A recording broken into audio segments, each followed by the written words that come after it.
म धेरै बाँच्दिन भन्ने थियो सुरुमै। मसँग म ट्विन्स हो, मेरो भाइ बिते। आमाले बारीमा मल बोक्दा बोक्दै म जन्मेँ र मेरो मध्यम खालको किसान परिवारकै जन्म हो र मेरो बुवा गोठमा बस्ने, गाई भैँसी पाल्ने पनि, साथसाथै उहाँ अलिअलि पुरोहित पनि हो। उहाँ चाहिँ एकदमै चेन स्मोकर, लगातार चाहिँ नि ककड खाने, गाँजा खाने, भुसा खाने, यस्तो खालको उहाँको चाहिँ नियमित चाहिँ नि सेवन गर्ने थियो। र उहाँ बित्नुभन्दा पहिले 12 वर्ष पहिले उहाँले छोड्नुभयो। छोड्नुभयो तर उहाँ चाहिँ म जेल भएको बेलामा बित्नुभयो। उहाँ सुत्न पनि सक्नुहुन्थेन अनि लगातारको खोकी पनि थियो र फोक्सोले कामै गर्न छोडेको अवस्था रहेछ। In Nepal, be it rich or poor, statistics shows that people between the productive age group of 15 and 45 smoke. In country like poor and developing Nepal, use of tobacco products and smoking has inflicted negative impact even in social as well as cultural activities. Major cause of the diseases that are challenging the entire world, such as cancer, heart disease, chronic respiratory illness and others, is basically attributed to smoking and tobacco consumption. In Nepal, 51% of human death is due to non-communicable diseases. It has already been proved that tobacco consumption is the cause of 90% lungs cancer. अब मलाई अहिले छाती खराब हुने अनि निरन्तर चाहिँ नि ब्रोन्काइटिसहरुको लक्षणहरु देखिने यस्तो भएकै छ। म वास्तवमा न म धूम्रपान गर्छु कहिले, न म कहिले मद्यपान गर्छु। Nearly 15,000 people die of tobacco consumption in Nepal. Of them, 1,500 are secondary smokers who die of inhaling the smoke exhaled by smokers. This shows that 42 in a day and 2 Nepali die every hour due to smoking-related ailments. मलाई चाहिँ heart attack पनि भयो। त म बेलैमा conscious भएर अनि फेरि मलाई आइसियुमा लिएर गयो र अनि अकस्मात प्लेनबाट काठमाडौँ ल्याएर गङ्गालालमा मेरो इपिएस अपरेसन गरेर मैले अहिले त्यो ब्लकेज जुन बाटोबाट नगएर चोर बाटोबाट जुन रगत प्रवाह हुन्थ्यो त्यसलाई अहिले सही बाटोमै लिएर आएको छ र मलाई विश्वास छ अब म त्यो प्रकारको समस्याबाट म अब उत्रिन भएँ। Nepal had signed the Framework Convention for Tobacco Control in 2003 and ratified it in November 2006.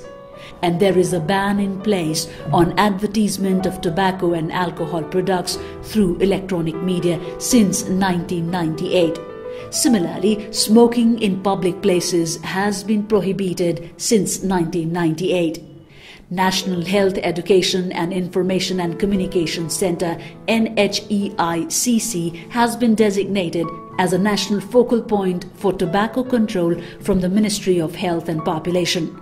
Nepal has legislated anti-tobacco laws that will ultimately control and affect the production, sale and consumption of tobacco. The government introduced the Tobacco Product Control and Regulatory Act in line with Interim Constitution 2006. Tobacco Product Control and Regulatory Act 2011 is the primary law governing tobacco control in Nepal and regulates, among other things, smoking in public places, workplaces and public transport.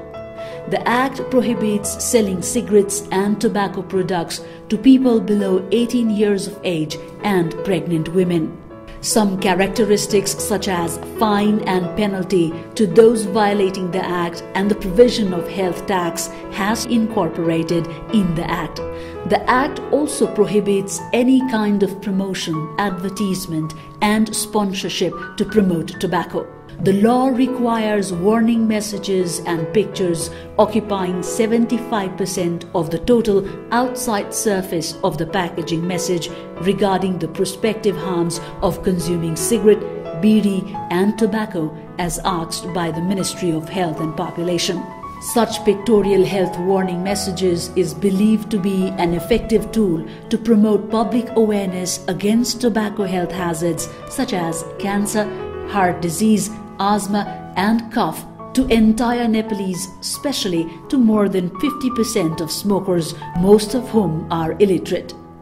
The law further makes mandatory for producers to cover 75% of the packet of tobacco products with pictorial statutory warning. That's why there is a dire need of meaningful support from all sectors concerned to implement the free, educative and awareness medium.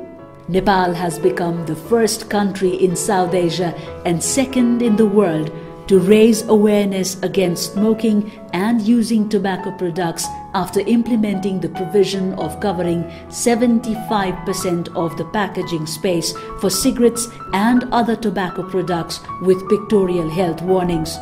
In the coming days, the government aims at taking the shape and size of pictorial health warnings to 90%. Smoking and using tobacco products is considered as a slow poison for human being, and that's why its control is inevitable.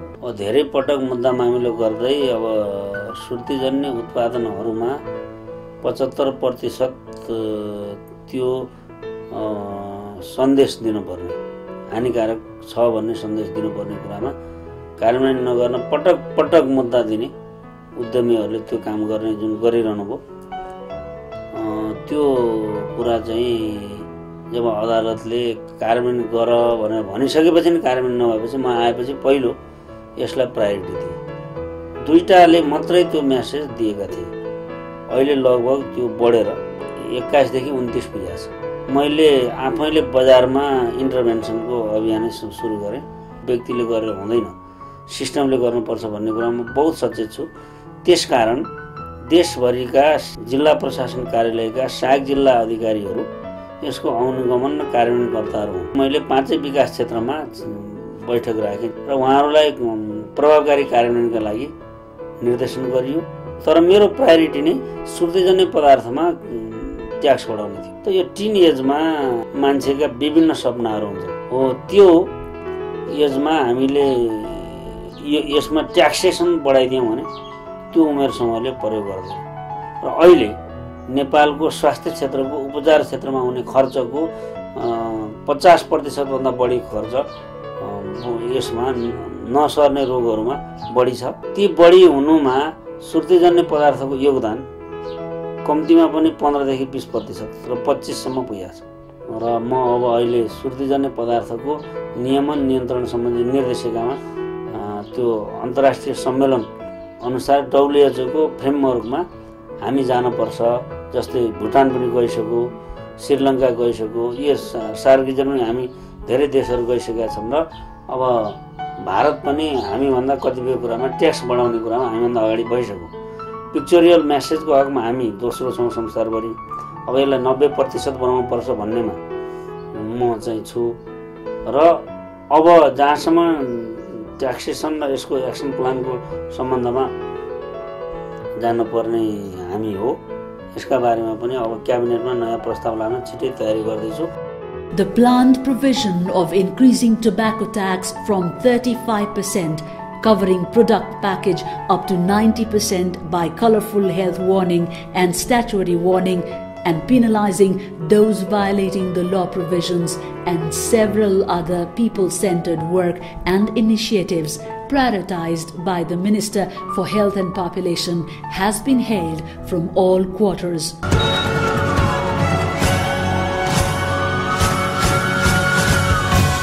सय metre वरिपरि सुर्तीजन्य चीजको कहीं बेचबिखन गरिएको छ भने कानुनले दिएको व्यवस्था अनुसार कारबाही गर्न कुनै कसर बाँकी नराख्ने पनि प्रतिबद्धता जाहेर गर्न चाहन्छु सुर्तीजन्य चीजमा 50% सम्म कर लगाउनु अत्यन्तै वाञ्छनीय छ म क्याबिनेटमा यसका पक्षमा लगातार लडाई लड्ने कुरा पनि सार्वजनिक रूपमा प्रतिबद्धता जाहेर गर्न चाहन्छु Minister for Health and Population Khagaraj Adhikari, who became the victim of his smoking father, has committed to advancing further by placing the issue of public health as top priority.